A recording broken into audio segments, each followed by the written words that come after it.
আবারও জাকসু নির্বাচনের খবর জানতে চলে যাচ্ছে সরাসরি সহকর্মী জুমাতুল বিদার কাছে। বিদা, সারাদিনই আপনারা খবর সংগ্রহ করছেন, কেমন দেখলেন ভোট গ্রহণ? এই কেন্দ্রে ভোট গ্রহণ শেষ হয়েছে কিনা?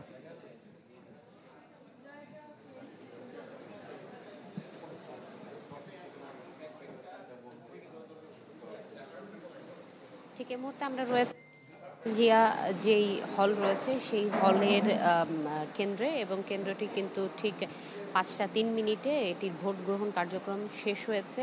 এখানে ডাকা হয়েছিল যে কোনো শিক্ষার্থী বাকি আছে কিনা লাইনে, যিনি এখনো ভোট দেননি, কারো সাড়া না পেয়ে এরপরই কিন্তু এটি বন্ধ করে দেওয়া হয়েছে। ইতোমধ্যে এখানে থাকা পোলিং অফিসার, রিটার্নিং কর্মকর্তা সহ শিক্ষক যিনি আসলে পর্যবেক্ষণে ছিলেন সারাটা দিন, একই সাথে যেই এজেন্টরা ছিল বিভিন্ন সমর্থিত প্যানেলের, তাদের উপস্থিতিতে এই 4টি ব্যালট বক্স এগুলো সিলগালা করা হয়েছে, অর্থাৎ এদের স্বাক্ষরগুলো আসলে আনুষ্ঠানিকভাবে নিয়ে এগুলো বন্ধ করা হয়েছে, যেটি আমরা আসলে ক্যামেরার মাধ্যমে তুলে ধরার চেষ্টা করব। প্রতিটি ব্যালট বক্সের উপরে যারা যারা উপস্থিত ছিলেন, একদম রিটার্নিং কর্মকর্তা থেকে শুরু করে পোলিং অফিসার, তাদের কিন্তু স্বাক্ষর করে দেওয়া হয়েছে, এবং যারা এজেন্ট ছিলেন তারাও স্বাক্ষর করেছেন, এবং এটি পুনরায় সিলগালা করে দেওয়া হয়েছে, মানে বন্ধ করে দেওয়া হয়েছে 4টি ব্যালট বক্স।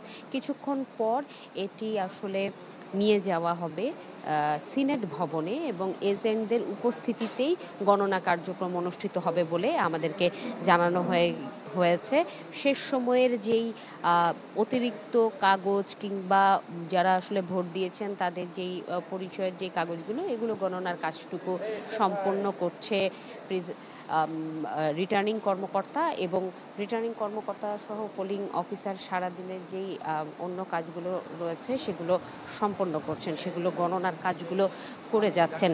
এবং আরেকটি বিষয় উল্লেখ করে রাখি, এখানে মোট ভোটার সংখ্যা ছিল 409টি, তার মধ্যে 249 জনের কথা আমরা জানতে পেরেছি যারা ভোট দিয়েছেন, এবং এখানে পর্যবেক্ষকও এখন পর্যন্ত উপস্থিত রয়েছেন, তার সামনেই কাজটি সম্পন্ন হচ্ছে। এবং যতটুকু আমাদেরকে জানানো হয়েছে কিছুক্ষণের মধ্যেই এই যে ব্যালট বাক্সগুলো, এই 4টি ব্যালট বাক্স নিয়ে যাওয়া হবে সিনেট ভবনে, যেখানে এই গণনা কার্যক্রমটি সম্পন্ন হবে। আজকে সকাল 9টা থেকে 5টা পর্যন্ত এই মেয়েদের 10টি হলে অনুষ্ঠিত হয়েছে এই ভোট গ্রহণ, যেখানে শিক্ষার্থীরা তাদের পছন্দের প্রার্থীকে ভোট দিয়েছে।